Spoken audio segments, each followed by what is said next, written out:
Hey everyone, how's it going? I traveled to Bentonville, Arkansas last week for some work, and on the way back I stopped in Van Buren, Arkansas to visit some family, and I had what I thought at the time to be an extraterrestrial encounter. I thought I had like a UFO sighting or something, so I'll let you guys see the raw footage, and I'll go ahead and leave the audio intact so you can have the full experience. And then it changes to white. Lights up for miles like a beacon in the sky. And there's a floating light above it. Can you guys see it? Yeah, I can see it on film too. It looks like it's sitting on something. That pole doesn't look like it goes all the way up. No, this thing though looks like it.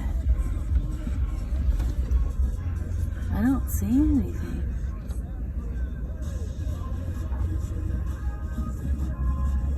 But as it turns out, we were just looking at a local radio tower, which for some reason had really bright beacons on it, and in the fog was visible from a pretty far distance, so we were a little freaked out at the time. Also, while I was in Arkansas, I got to visit with a friend of mine who was telling me about how terrible my audio was on the last video, and then he let me borrow a super expensive mic to use for a while, so shout out to Big Juicy, aka Nate, for that. I hope the quality is noticeably better, and I'm super excited to be able to produce higher quality videos as a result.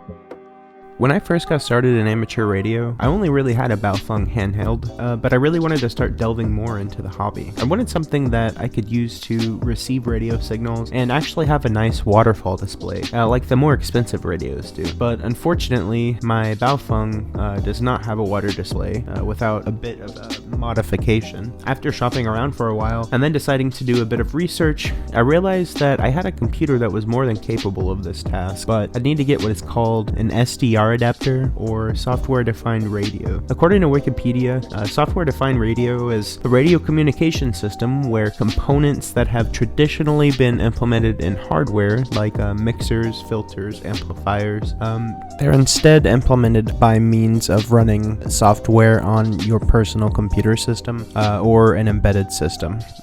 But even some of those were a bit out of my price range that I'd be willing to spend on a hobby that I'm still fairly new to at this point.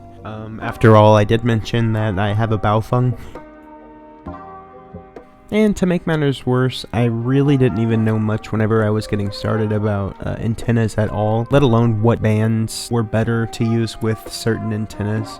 So what I really wanted was some sort of like all-in-one package that I could use that would come with an antenna and an SDR, and all roads seem to lead me to this specific package whenever it comes to the price and everything that it came with. Basically just an all-in-one kit that I can use alongside the computer that I already own as a scanner. And thanks to the awesome open source community, a lot of the SDR software is free to download and use. Setup was fairly straightforward. I just plugged in all the components and I found a pretty convenient spot to put the antenna in my office. I'm actually a Linux fanboy at heart. I get a lot of work done on my MacBook though, so my favorite application to use is called Cubic SDR. It's basically a cross-platform SDR application, which means it works on Windows, Linux, and MacBook, and it's free to download, of course. So here's an example of me receiving some audio in my part of the Oklahoma City metropolitan.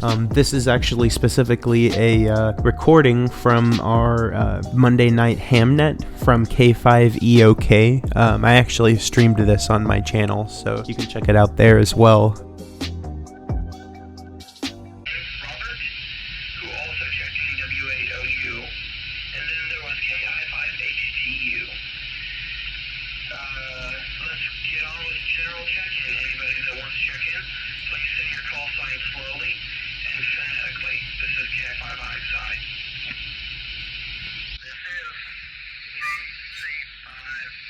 So yeah, I'm now able to receive radio signals from my local area, but what are some other things that I could do with this device?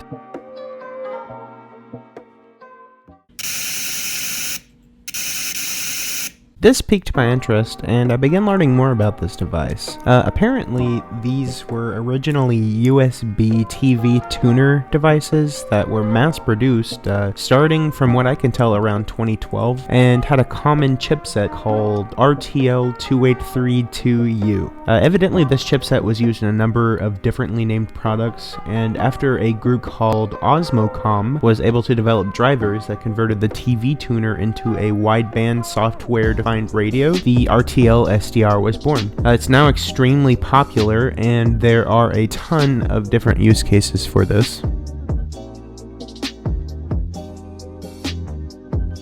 But the most common use case is to receive VHF and UHF signals. If you're interested in software development, there are a ton of packages for this as well. I'm a Node.js developer, and there were libraries for me to use if I wanted to interact with the device on a programmatic level, or if for some reason I needed to interact with the device directly.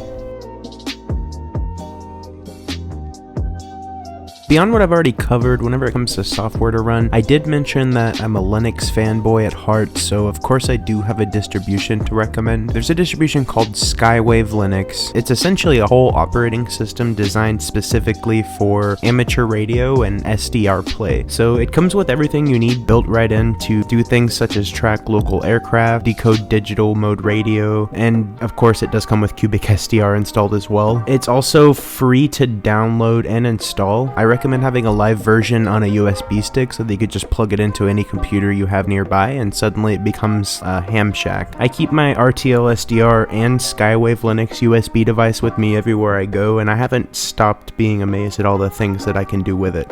Thanks for watching. If you like the content, be sure to hit the subscribe button. It really helps the channel grow. Also, be sure to leave a like and comment. I also have a link below to buy the RTL SDR. Full disclosure, if you do buy it through there, I get a bit of a kickback. So thank you so much for contributing to the channel.